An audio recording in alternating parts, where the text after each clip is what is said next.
James at 16 will not be presented this evening, but will return next week at its regular time. Stay tuned now for a special 2-hour What Really Happened to the Class of 65.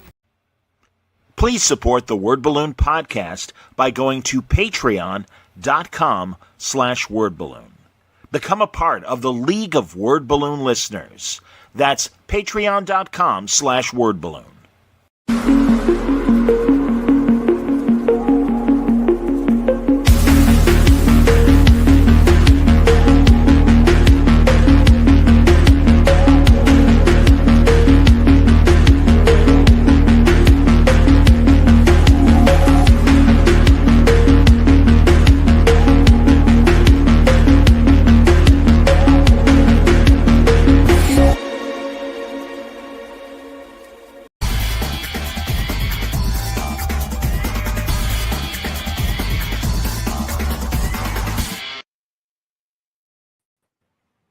Welcome back, everybody. Time again for Word Balloon, the comic book conversation show. John Suntress with you. Good to see Ryan Dunlavey back on Word Balloon. How are you, Ryan? I'm great. How are you, John? Good enough, man. Good enough. I'm excited to talk to you. You always have interesting comics that come out that are beyond the mainstream, but interesting ideas. Mm-hmm. And I'm glad that you and the people at Z2 Comics and your collaborators have a brand new comic about the life and times of Chris Farley, growing up Farley. Yeah. Pretty neat. Co-written, and you'll tell me your other collaborator, but Kevin Farley, Chris's younger brother. Farley. Mm-hmm. And who's the other guy? Frank Marafino, who he wrote some of the Marvel Zombies comics. Actually, he followed Fred Van Lente, wrote on those Marvel Zombies comics, and he's done a lot of stuff for Z2. He did a graphic novel on Beethoven and a bunch of other things I'm forgetting. But Frank's a great writer, and he really helped pull. He was really the glue that pulled this project together. Is he the guy that tapped you for this book? No, it was actually Josh Bernstein at Z2 Comics. I had done a couple projects with them. I did a Weird Al graphic novel. I helped with a Cheech and Chong graphic novel. I didn't do the whole Weird Al one. I just did one of the songs, and it seemed to be right up the alley. This is something that Josh had been developing for a while. I know he'd been talking with Kevin. I don't know the full backstory, but they wanted one artist to draw the whole thing, and they thought I would be the best fit. And I was actually the first person to come on to this creatively. We tried a couple of different writers. There were 2 other writers that came on before Frank did, and they both had to bow out for different reasons. Because Kevin, he really is the writer. Kevin Farley really is the writer. These are all his stories. These are all true. These are, we actually transcribed part of his stand-up routine in the book. Yes. But as this happens with a lot of celebrities, they've never written a comic book before, so you kind of need somebody else to just sort of teach them the language and break things down into panels, and somebody who knew what they were doing. And Frank Marafino really knew what he was doing. He did a great job. Did you talk to Kevin at all about anything specific as far as the look? Again, you've got that excellent style that really does lend itself to capturing famous people we know from the comic book history of comics and action presidents, and as you say, Weird Al and Cheech and Chong. But yeah, did you have a chance to talk to Kevin about the book? And we did. We had one initial long rambling conversation with our editor about what direction the book should go in, and he told me some of the stories. One of the stories that he told me in that conversation, I ended up drawing as a comic before we even had a script, and it's in the book. And it's a scene of them, Chris and Kevin, playing basketball. And we talked about what his vision was for this, I know he had at one point wanted to develop it as a sitcom where he would play his dad, and like an Everybody Hates Chris, or Fresh Off the Boat, where it's a memoir, of them growing up. And a lot of and I did see that document, and a lot of it did actually make it up into this graphic novel. So. That's cool. No, this, as you say, it's great. And it really is. It showcases both Kevin and Chris. Kevin is Chris's younger brother. They come from a big Wisconsin family and big people, as Kevin says in his stand-up. And I've seen video of his stand-up. Actually, I have a good friend of mine who went to Marquette with Chris. Oh wow! And knew Chris's group, including guys that show up during Chris's Oh, college years. like Pat Finn and who's the other guys? Pat Finn and Ike.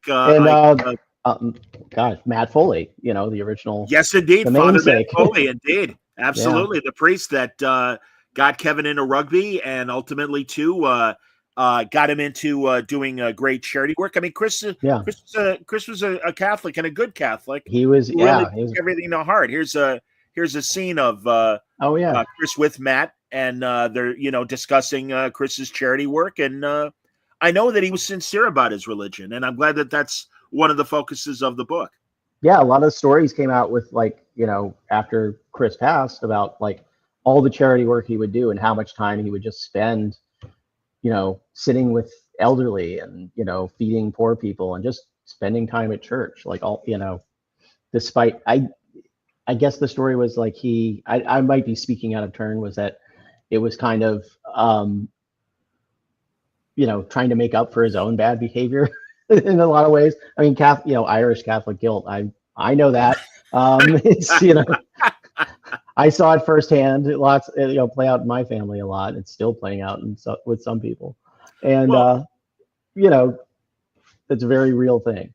Well, he was, listen, and again, knowing my buddy Mike, who hung out with these guys, and also having met Chris actually back in the 90s.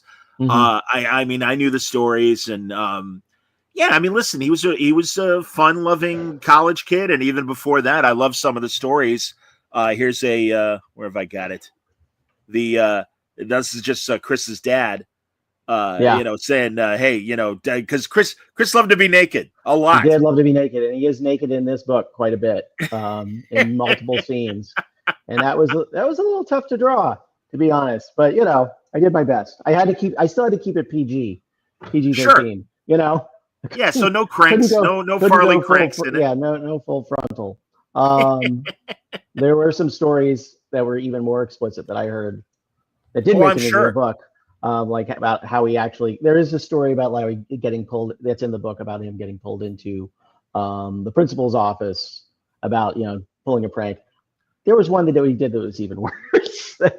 Oh, I bet. It had to do with flashing people in typing class. So, Well, Dad was having a party in this scene, and Chris throws a Playboy in the middle of it, and of course, there are city fathers at the party and stuff, and business associates, and all of a sudden there's a Playboy.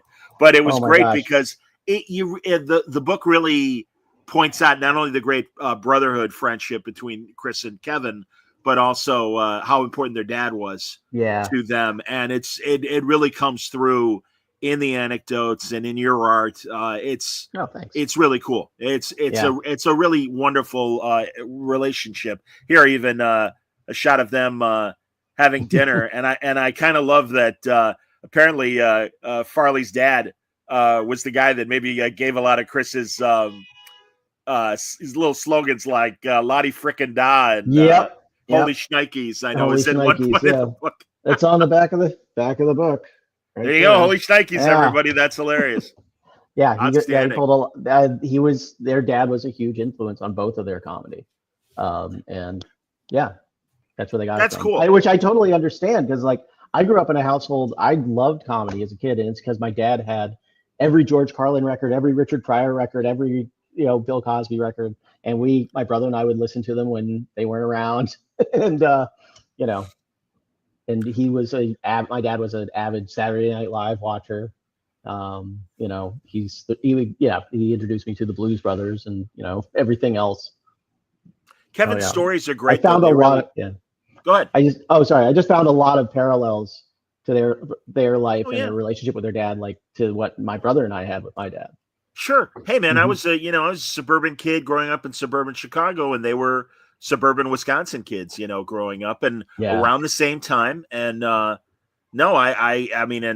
grew up Greek, not Greek Orthodox, not Catholic, but certainly enough similarities about, community life and having a father that really appreciated humor and what a big deal it was when the Farleys got their first VCR and how important VCRs were back in the day and everything. And again, more exposure to comedy because of that.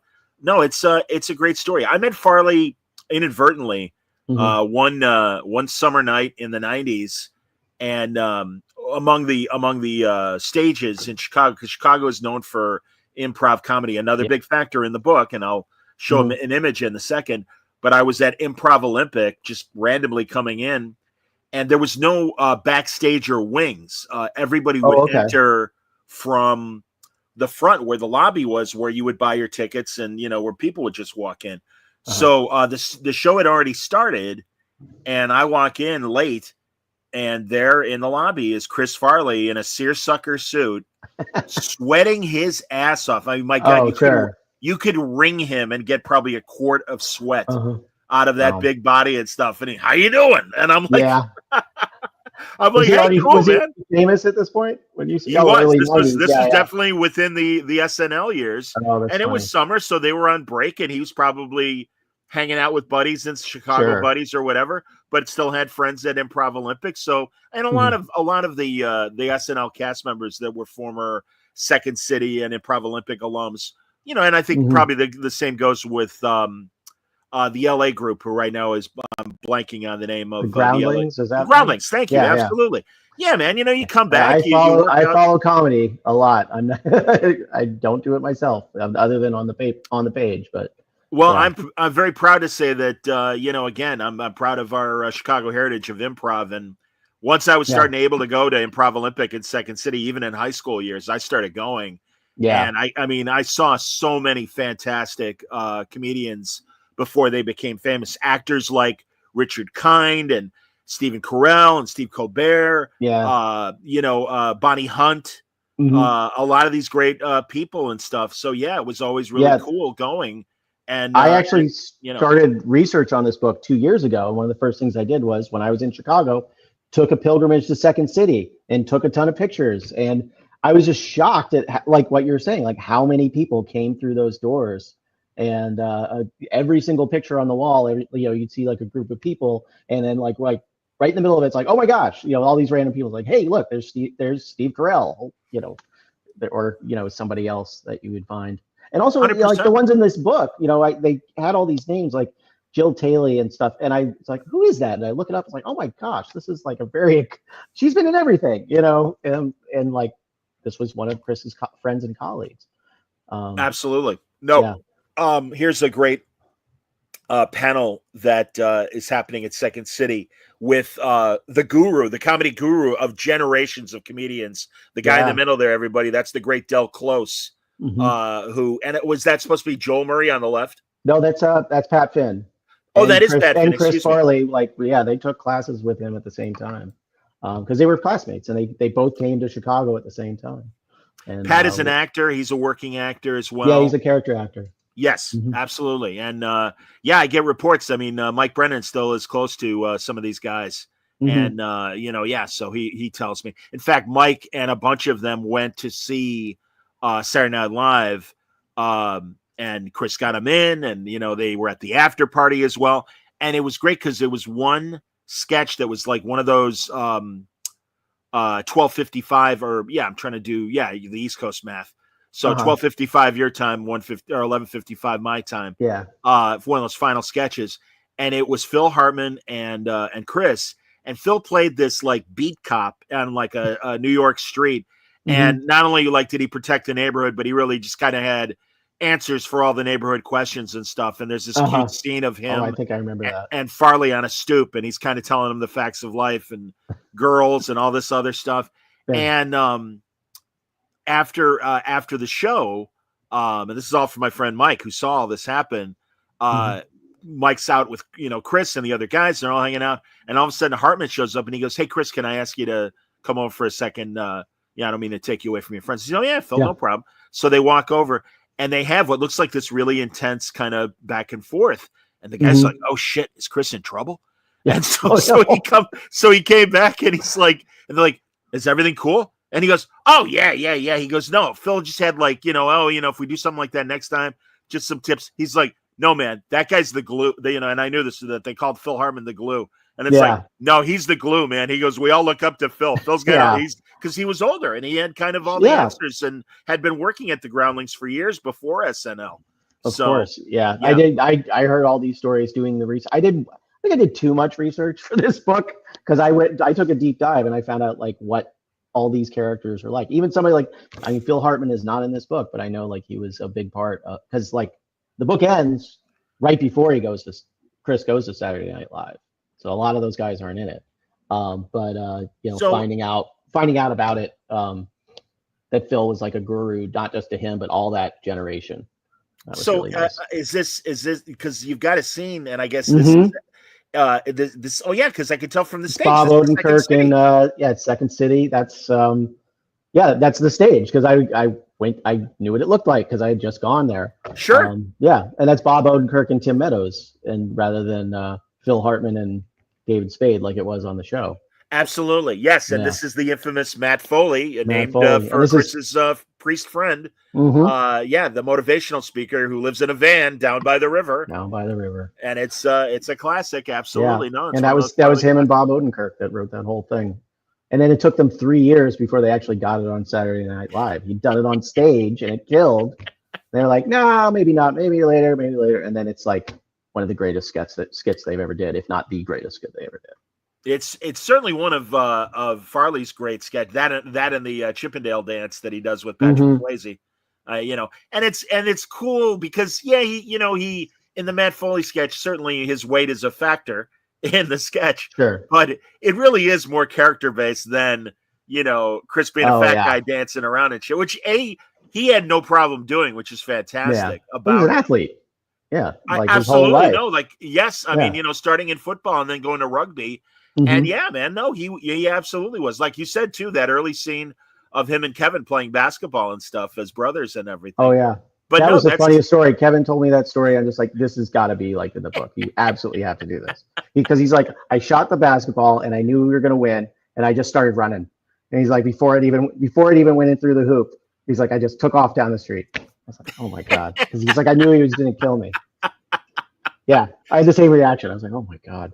Classic brother, sibling kind of not rivalry, but just beating each other up. My brother was 7 years older than me. He used to pound on me when I was a little. My brother and I are 1 year apart, and so we don't remember not being around each other. And it was, even though I'm the older one, he was in no way my little brother because like we were Irish twins. It's like if I tried to do anything with him, he could give it back just 10 times harder. And I was like, okay.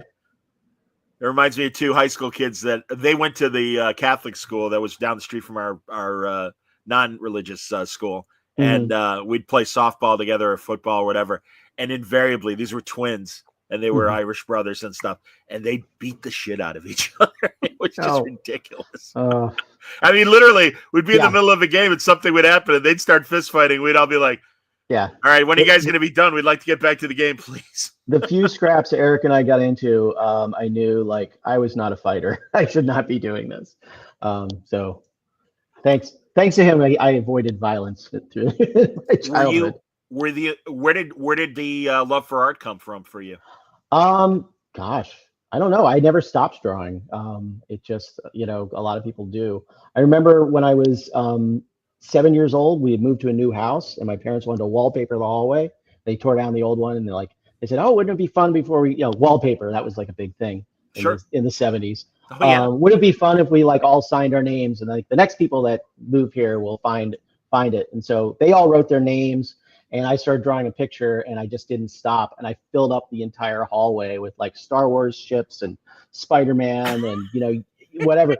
It's like up to 4 feet tall because I was only 7 years old. And my parents were like, oh gosh, I guess he really, really likes drawing. And that Christmas, all I got were art supplies. I got like this thing called the Mighty Men and Monster Maker kit, which was like a thing where you got different plates of like superheroes and monsters. You could make different combinations. You'd rub them and stuff. And then I very quickly outgrew that. I started drawing it on my own. But yeah, I just never stopped drawing. And when we moved around a lot. I had like a different school every 2 years. And how come? When my parents moved a lot. My dad was a salesman and like he kept getting promoted within the company. He was kind of a company man. Sure. And they would send him to a new region to like, establish the business there. When I was 12, we moved to Hong Kong. Wow. And suddenly like all the entertainment that I had was gone, the only thing that was still around was comic books. And that's when I started getting into that, and that's when I started copying them. And soon after that, Bill Sienkiewicz started drawing the New Mutants. And that was the thing that kind of switched off in my brain. It's like, oh my gosh, this is drawn by a person. This is really cool. This is, this is what I want. This is something that I want to do. And that's when I started. I mean, I'd drawn like comic strips before. I was big into Peanuts and stuff like that. Sure. But that was the thing that sort of switched on my brain to working on comics. Were in Hong Kong, were there American comics available? Yeah, they weren't widely available. You could get them in a few newsstands. There was the best place to get them. There weren't comic book stores back then. This was like 1984. There was a mall that was just set up for the American servicemen that came in. The Navy ran it. I can't remember what it was called. But they had a newsstand that had a full array of English language books, mostly American. And they had almost every comic book you could think of. And that was my comic book store. And I would go there once a month and just pick them all up. And yeah. That's cool. And obviously this is Hong Kong. So were there Hong Kong comics as well that you got into at all?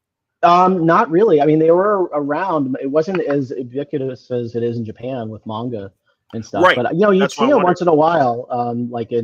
It's a very crowded place. It's hard to navigate, especially when you're 13 years old. So, I didn't really come across them that often back then. But I went to an international school, and so I knew a lot of kids from a lot of different countries, and get exposed to different types of art that way. But that's not necessarily on my own. Yeah. Back to the graphic novel. There are not only great images that Ryan drew, but also some fantastic photos. Look at this babyface, babyface Farley before the booze and the drugs really kind of kicked in and everything. Well, it sounded like they were starting back then. There was some. Oh yeah. Some of those high school shenanigans. Yeah. Sure. Some of these pictures that Kevin. These are all from. I think they're all from Kevin's personal, like family album and stuff. The ones that are here in the book. Yeah. That's excellent. Some I've cool only stuff. seen Kevin's stand up online. And really everyone, all you have to do is like look up Kevin Farley on YouTube, and he's a solid stand up and everything. And he's had his moments. I forget the name of that MTV show that he hosted or was part of in the early 2000s. It was a parody of like boy bands, and he was like the Big Brother character. He and his other brother John were in The Straight Story, the David Lynch movie. Oh wow, I didn't know that. That's amazing. Yeah, they're in a great scene too, because they actually play brothers, and it's towards the end of the movie, and the whole thing is about. I think it was Richard Farnsworth. I think this is the character. That's right. It was Richard, who was one of the he was one of the coaches in The Natural. Yeah, and he's the sheriff in Misery. That's right. Yeah, that's where most people had seen him before that. But the whole movie is about him trying to repair his relationship with his brother, and then he comes across these two brothers that have their own broken relationship, and they're played by Kevin and John, and they're great. That's a great movie. That's a very un-Lynchian movie because it's pretty much a straight up drama rather than the weird stuff that we think of when we think of David Lynch and everything. There's a great scene where he meets a teenage girl who's pregnant and running away, and they share a campfire together. That felt the most Lynchian out of all of it. It kind of has like this, not a menace to it, but like the sort of the thoughtful, quiet, dark, quiet moments. Absolutely, man. I'm so pissed. They acknowledged him in the Academy Award obits. Oh, they did? Yeah, but it should have been. I mean, him and Corman, they really should have instead of the 10-minute James Bond dance and singing number. It's like about that. Because I'm glad that they acknowledged Gene Hackman's passing as much as they did. But it's like Lynch and Corman, I mean, absolutely deserve the same kind of treatment. I mean, they're then they forgot people like they forget it every year. You're right. Always forget somebody. Absolutely. But Corman and Lynch, just those kids shaped American cinema in so many, both in their own ways. Like without them, it would be completely different than it is now.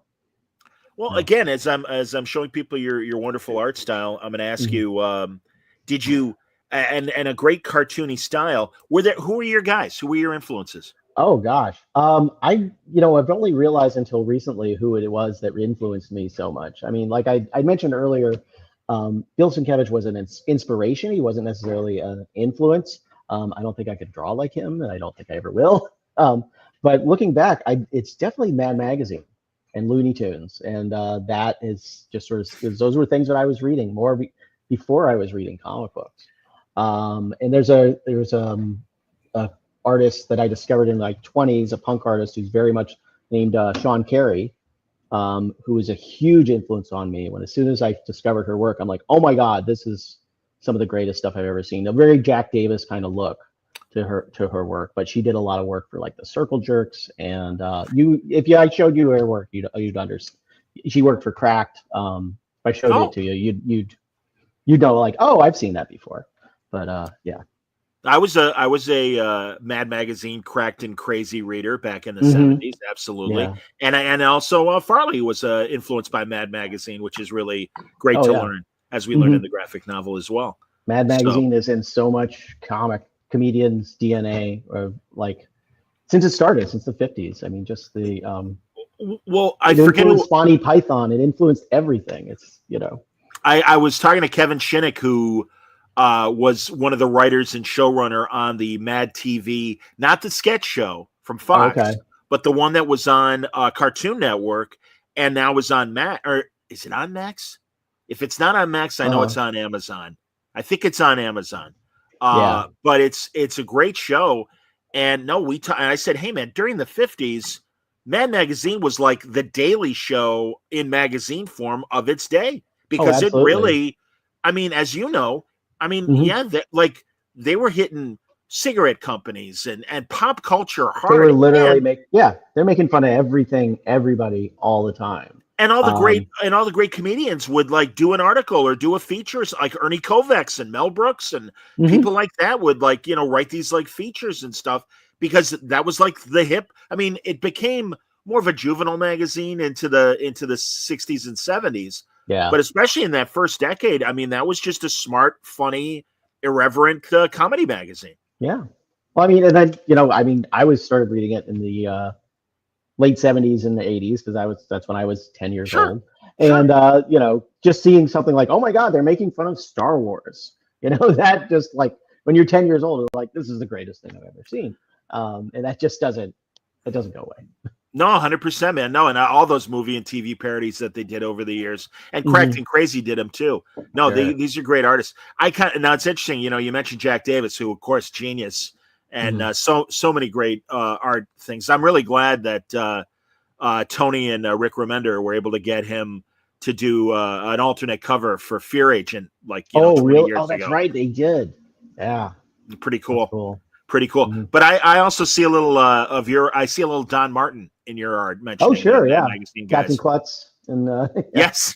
that was I think Captain Klutz was the first graphic novel I ever owned, because I had like the paperback, and I read it I don't know how many times, just over and over and over. Those paperbacks and Peanuts paperbacks and other comic strips, Beetle Bailey, Hagar, I remember those as a kid and everything. It's so funny that those were kind of the first like graphic novels that were ubiquitous and always in a paperback rack and stuff, along with straight up fiction and nonfiction. Yeah, I think that's the best way to read those. I see like the complete Peanuts is like a very nice thing. I see a lot of cartoons have it on their library walls. I've got one Peanuts paperback, and I'm just like, this is what I need. This is what it is to me. Absolutely, man. No, I just had a woman on who is the co-host of the official Peanuts podcast, and she works for the company that brand, the brand that has the Peanuts brand and everything. And no, it's and the more I hear about her, the more I hear they're good people and stuff. I want to point out some of these images, because really, the Farley largesse was not just Chris. It obviously started with his father. And there's this fantastic scene when they're at a steakhouse and they have these giant steaks, and as the waiter says, well, these are normally big enough for a whole family. And he's like, well, yeah, it's me and my son. We are the family. Yeah. Fred and I were just at a steakhouse, and he's like, you want to get the giant, I think it was a Ruth's Chris. And he's like, you want to get the tomahawk for two? I'm like, absolutely not. There's no way I can eat that much. He's like, oh, I thought we could try it. And I just saw the size of it. And there they are. They're both eating that at the same time. Do you have anything new cooking with Fred Van Lente, your very frequent collaborator? We do. We're third volume of Action Philosophers will be coming out sometime. Kickstarter will be happening sometime this year. Fred is researching and writing the script. We always do a new one every time we have a new edition, and he's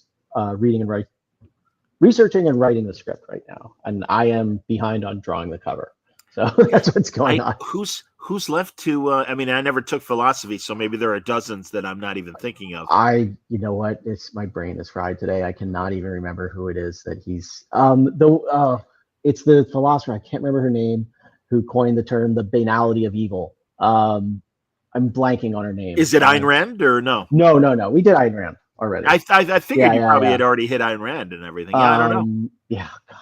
So somebody that's listening or listening to the show will know exactly who it is. They're exactly. Right you now. Idiots. Exactly. Fred's listening. He's like, God damn it! I've been telling you. I'm sorry. I'm not allowed to curse. Of course you are. I already said shit. Absolutely, man. Right, no, you're fine. Don't worry about it. Okay. No. It's so funny. I did the Peanut show on Monday, and the PR person is like, I notice your podcast is rated explicit. I mean, it didn't really seem like. I go, well, you'll forgive me. I come from radio where we weren't allowed to say any of the 7 dirty words, and it could say them. And I said, I just appreciate the freedom of the internet. So I always tell my guests, and occasionally I might drop an F-bomb or whatever. Sure. And she's like, well, Peanuts really is kind of a family brand. You won't do that. I'm like, really? No, exactly. I know. I'm like, do not worry. I will not besmirch the good name of Charlie Brown or Snoopy by dropping F-bombs. And of course not. I would never do that. I mean, guess again, there's plenty to talk about without having to resort to F-bombs. Yeah, fuck Lucy. All right. Let me just say it right now. Fuck her hard. Okay. She sucks. My gosh. Lucy Van Pelt. Did you see that, that American Masters documentary about Schultz, or read the Schultz book? No, I missed that. I read there was a Schultz book that came out right when the Complete Peanuts came out at the same time, and I have that book. Where they had like the gold and brown, it looked like Charlie Brown shirt. Yeah. Because I never knew that Lucy was really based on his first wife.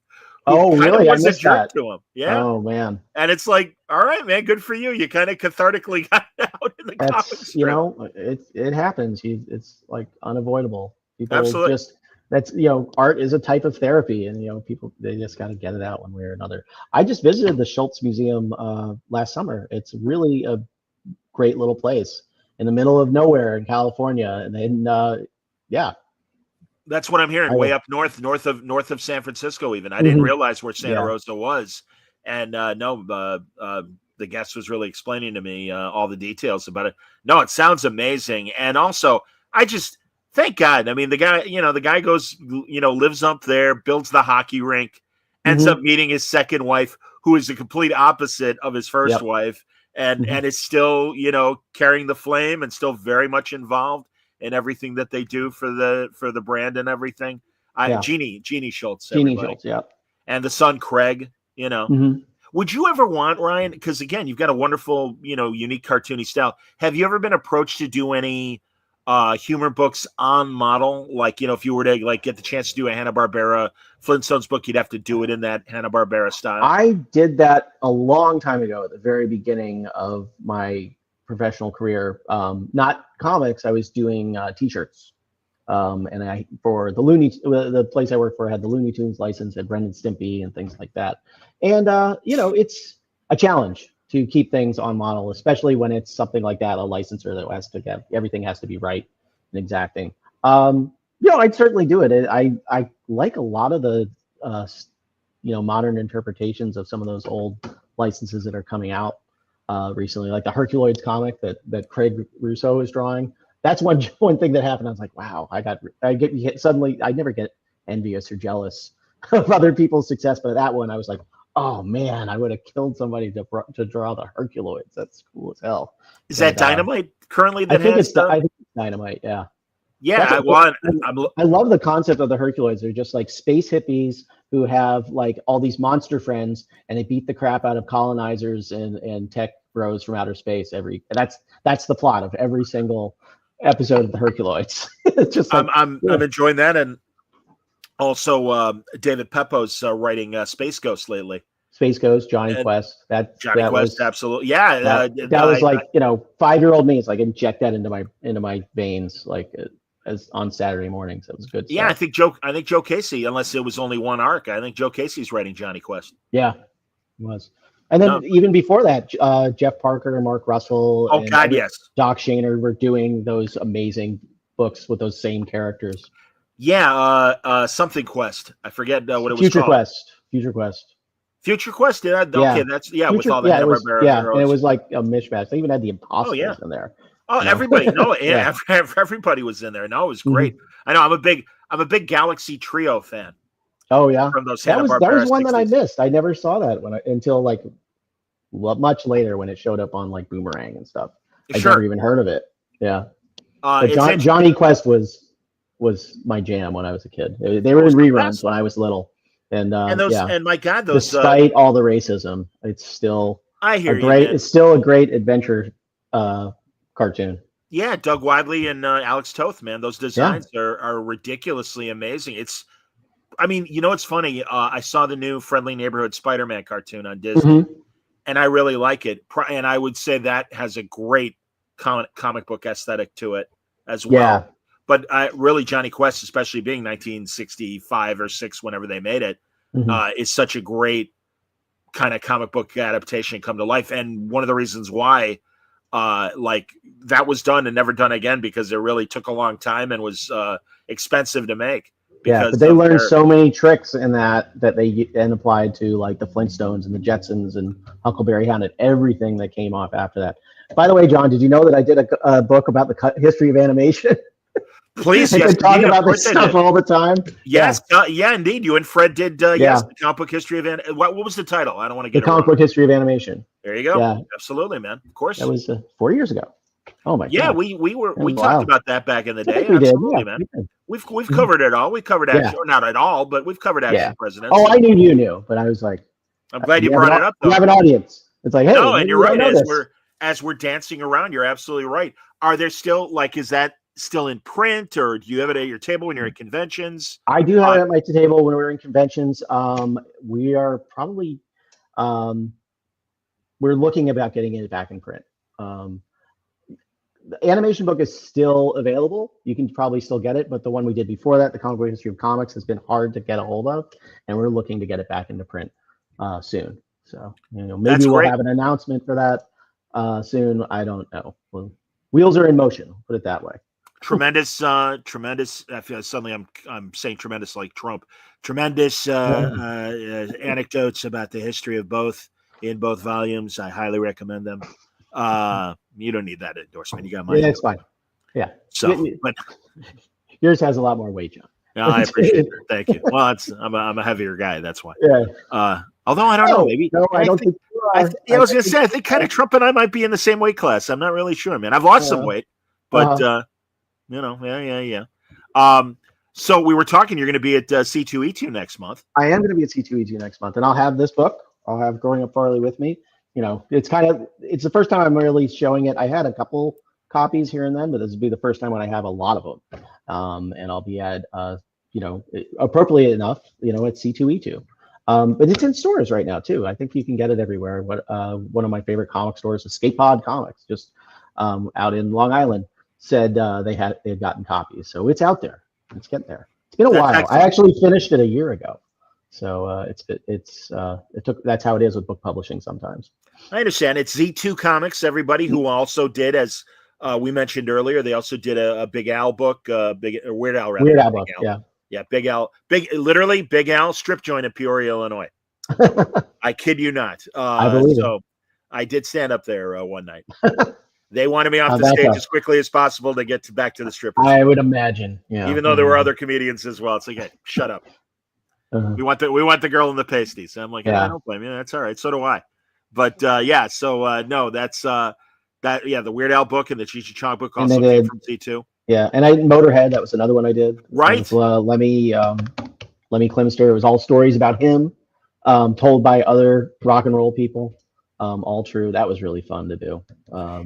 Did you end up drawing any of? Because I remember, the Jonathan Colton book that didn't Fred help Jonathan with Yeah. that book? Oh, it was Greg Pak. Oh, it was Greg. Excuse me. Of course it was. Yes. Fred and I did 2 little shorts in it, along with some other cartoonists. Like the Kickstarter for that did so obscenely well. Greg just decided to like hire everybody he knew to draw shorts in the back, and so Fred and I did 2 different songs. We adapted Mandelbrot's set, and what was the other one? One about the commissioner of baseball. Oh yeah, Kennesaw Mountain Landis. Absolutely, man. So yeah, we made them sort of nonfiction, because that's what we do. But I think Faith Erin Hicks did a comic, Mr. Fancy Pants. I can't remember who else did ones, but yeah, that was really fun. That's my favorite project of Greg's. I mean, I'm a big fan of Greg's, and he's a friend, but that one in particular, I really resonated with. And I didn't know Jonathan Colton's music at all until Greg's like, I'm doing this book. I'm like, what? Who is this guy? And I'm like, oh wow, he's actually really fun. He's like an intellectual Weird Al. Yeah, for real. And honestly, he was much like myself in 2005, an early podcaster. And Greg, when they were doing the campaign, I got to talk to Jonathan and really get to know him a bit. And and I've seen him live here in Chicago. And what an amazing story where that guy started off as like a nuclear scientist or whatever, or some sort of scientist, if not nukes. And then just did his Song a Week podcast in 2005, found a following, suddenly started putting out albums. And next thing you know, the guy's touring, and goodbye science, hello music. And God bless. I love stories like that, because it's like it's proof that you cannot do creative things in a lab. You can't grow it by a formula. It just comes out of you, and people respond to it or they don't. And they certainly did for him. And good for him. He's coming to Chicago. He's going to open for Amy Mann from Voices Till Tuesday, and her solo career, of course. But yeah, that cracked me. I'm like, oh, Jonathan's coming back to town. That's cool. I should hit him up and get him on the show before he comes back and everything. But no, those songs are so great, and those graphic novels are really, really funny. Yeah. But IKEA, and my 2 favorite songs of his are IKEA and Shop Vac, of course. I'm a big fan of Shop Vac. Yeah, I love the ones that they based the graphic novel on, the Code Monkey song. Code Monkey Saves the World, absolutely. Code Monkey Saves the World, and then the Skull Crusher Mountain. Yes. Oh my God, they're just so funny. That's great. Are you doing any panels at C2E2? I'm not scheduled for some, but I tend to get roped into them at like the last minute. I just did one at Emerald City on how to interview with people with your portfolio. Oh, good. Which is something I haven't actually done in 20 years, but I was able to contribute a little bit. And there were some other great artists on there, and they said much more interesting things to say than I did. That's what I always think. But that's a helpful panel for people. I think that's great. Mm-hmm. That's great. Have you ever been asked to review up and comers and stuff? And check sure. Out their work? I mean, not in an official capacity, but I'm always open to like seeing somebody's work and giving them feedback. I do that at there's a local high school, High School of Art and Design here in New York, and they do their own mini comic convention. In fact, it's coming up next month. And nice. I regularly review the students' portfolios and just talk to them about what they're doing, what their ambitions are, like what they can do to make it more presentable and things like that. That's excellent. I discovered my college is having a little mini con, and that's great because, in fact, a couple of years ago, I saw Fabio Moon was in town. And I'm like, Argentina and everything, what the hell are you doing here, man? And he goes, I'm doing this, and then I'm going to Illinois State. I'm like, I went to Illinois State. Oh my God, I wish I had known, man. I'm like, I would go down and see you. That's great. Yeah. So that just killed me. And I'm like, God damn, good for them. They got Fabio Moon to go to Illinois State University. That's terrific. So because this is a high school in New York City. Everybody gets whatever connection they have. Jamal Eigel's child goes there. That was my connection there. So he does the convention. He and I are friends from way back. How's he doing? I haven't talked to him in a while. He's doing pretty good. He's doing great. He's working on stuff. Yeah. It'll be revealed, Oh, I'm sure. I'm sure. Yeah. Whether it's creator but also for the big two. Yeah. But also it's like, I'm in a gym in a high school, and Larry Hamm is sitting right next to me. And on the other side is Daryl McDaniels from Run DMC. And we're just like talking about comic books the high school is getting to. And I'm like, why am I here? Between these two guys. It was pretty funny. That's great to hear that DMC is still is so involved with comics and everything. I knew Yeah, a couple years ago when his comic was coming out, but he's that's still that. doing it. He's for real. He's not one of these guys that just comes in because for publicity and then ghosts it. He's legit. Like Daryl, it really is a comic book guy. That's excellent. Well, again, this is a great graphic novel. It really tells Chris's story, and really, and well, it should. It focuses on the positive stuff. I mean, sadly, Yeah. a lot of times with these celebrities that have such tragic endings, we focus on the ending rather than the career. Whether it's James Dean or Jim Morrison, or even some of my comic heroes like Lenny Bruce. Yeah. And God, I mean, I'll tell you, man, I sadly remember that weekend that we learned that Farley had passed away. Me and my friends were in Vegas for okay. Because I want to say it was Christmas time. It was, yeah. It was like I think it was right after or right before. Right before. It was right before. Because we would. My buddy Mike North, who was the host of a show that I sidekicked on, he was a great host, and he would always take his sidekick and producer for this great 4 or 5 day weekend in Vegas. And he would always pick right before Christmas because it gets kind of dead in Vegas and stuff. So it's just a good time to go and just chill and had a lot of people at the tables and stuff. And we always would have a blast. And I remember us literally being back from O'Hare in the cab driving home, and we're listening to the radio and we heard that Chris passed away. And it's like, oh man, it was just, to be in Chicago too when that happened. Yeah, where he was living and where it was his second home. That's a lot. Yeah, it was kind of obviously Wisconsin was his real home, but no, I know he had a lot of ties here in Chicago and stuff. And like I said, no, it was it's tragic.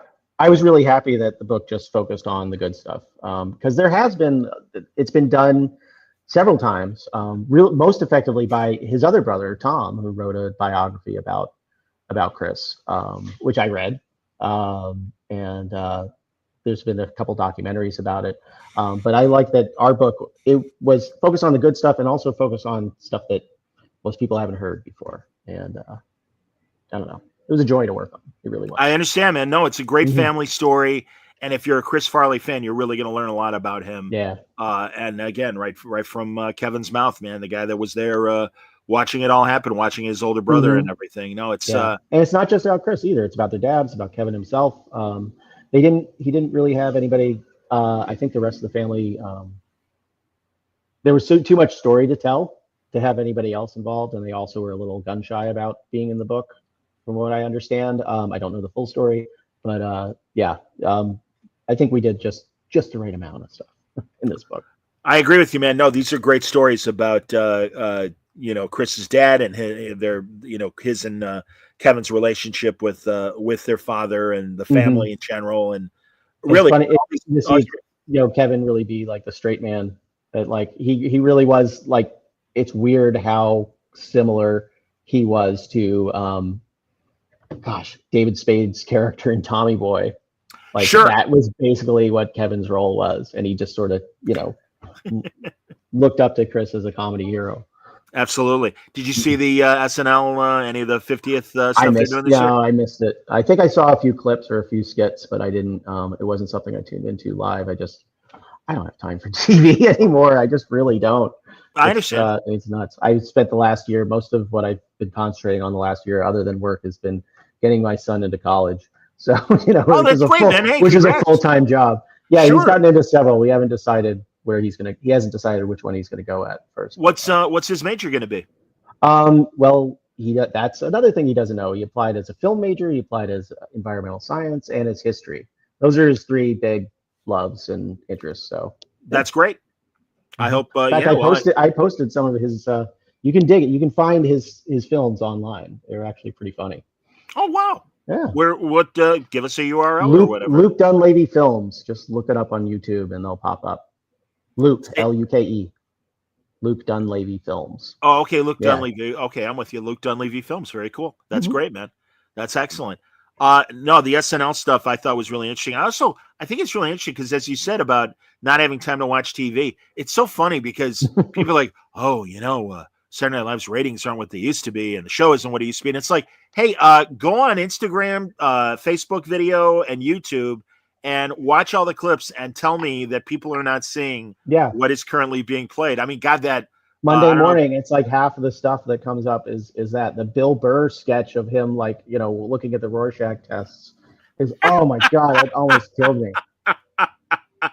That's Mike Wazowski. And it looks like he's in women's lingerie. And no, it's a butterfly. I'm sorry. That was so good. That was great. I also liked his episode where they did the fake Buffalo Wild Wings commercial. Oh, I missed that one. He's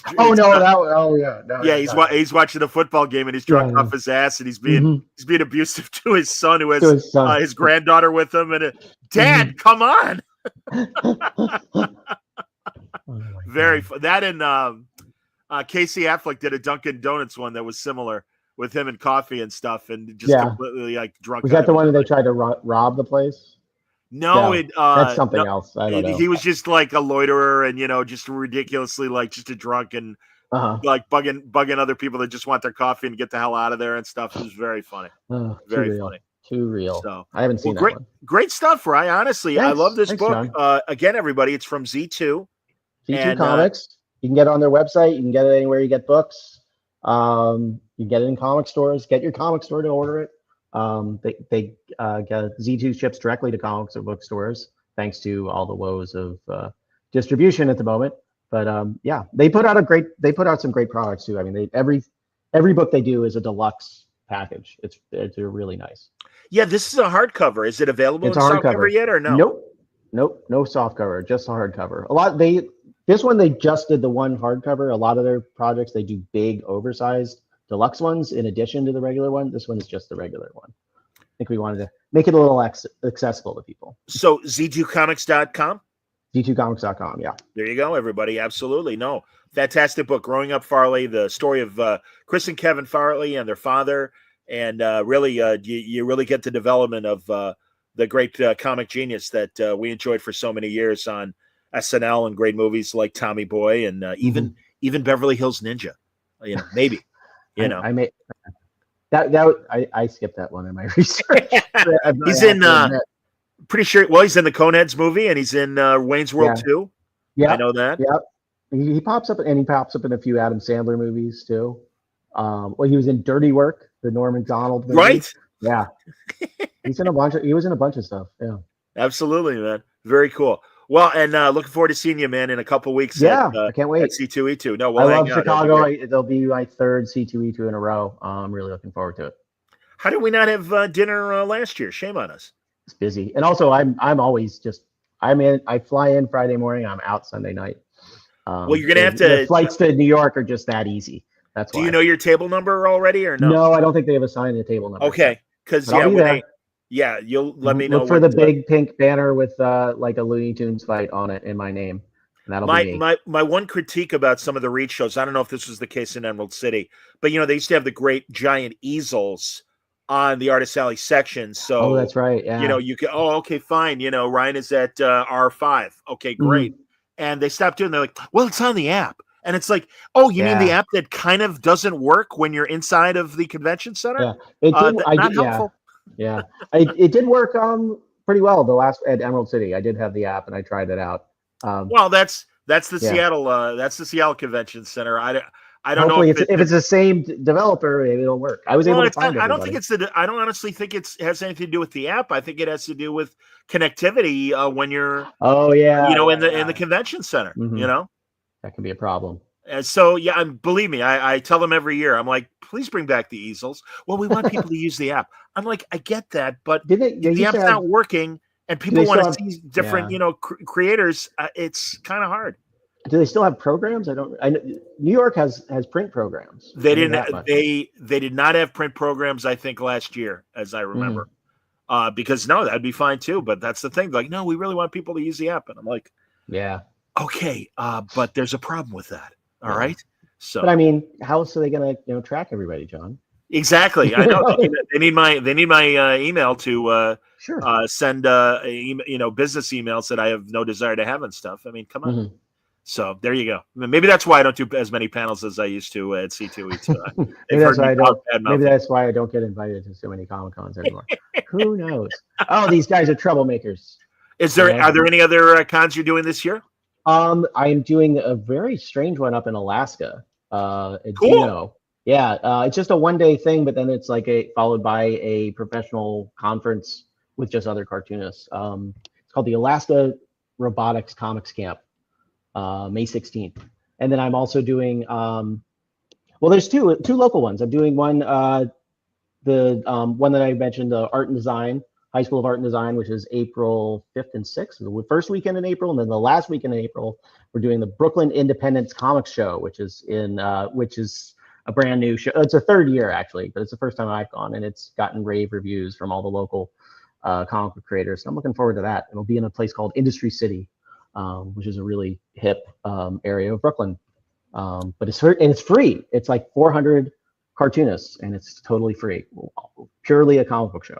Sounds good, man. Well, give my best to all of your local friends like Greg and Jamal and Crystal and Fred, among your other friends that are in New York. I don't know how close you are to Haspiel at all. Dino, my buddy. I know Dean. Yeah, Dino's a good. I know that can't all that whole crew. John Von Gorman, Chris Miskevich. Get to know some other people. You ever heard of Gideon Kendall? He's somebody that started. He's another guy I met through Z2. He used to draw for Mad. If you saw him, you'd be like, oh yeah, I can see why these guys are friends, because his style is very similar to mine. That's cool. But he's another Brooklyn cartoonist guy. And you started to do comic conventions. Did you set up your signing at Oh Yeah Comics in Harrison, New York? Oh yeah, that's right. And we're doing Free Comic Book Day at Oh Yeah Comics in Harrison, New York. Me and Fred Van Lente. Fred will have Valiant is writing Valiant's Free Comic Book Day offering. I don't know why I'm there, but I think I'll have a good time anyways. I don't have anything. That's great. No, and you'll see Franco there if it's free. Yeah. You told me it's been many years since I saw Franco. I knew him in the early '90s when he was drawing Bad Girl comics, because I had a friend who was doing those and I was doing the production for him. Hilarious. Yeah. Excellent, man. Comics always circles back to itself eventually. Well, Franco will be at C2E2, so I'll make sure that you guys see each other there before your appearance at Free Comic Book Day. But that's terrific. And that reminds me, if Fred's doing a Valiant Free Comic Book Day, I'm gonna have to get him back on the show before that comes out. And absolutely. He loves the show. Absolutely. And looking forward to a new volume of Action Philosophers from Ryan and Fred coming up. Me too. Yeah. And we also have two new things. That's New York City Department of Ed just put out 2 new issues of Action Activists, which are free to everybody. You can get them digitally online, and we're talking about possibly collecting those in the future. So that'll be another book from me and Fred. We're never gonna stop. John, we're just relentless with all the comics they make. What's the URL for Action Activists? You can just go to my website, which is my name, ryandunlavey.com, and I have a dedicated page to that, and you can download all the issues. But they're all free, and they have to do with activism, civic engagement, the way that the government is structured, the history of activists in New York, and it's all told through the eyes of a really smart pigeon and a really hyperactive, violent squirrel. So yeah, they're fun. It's for kids. The schools really love them.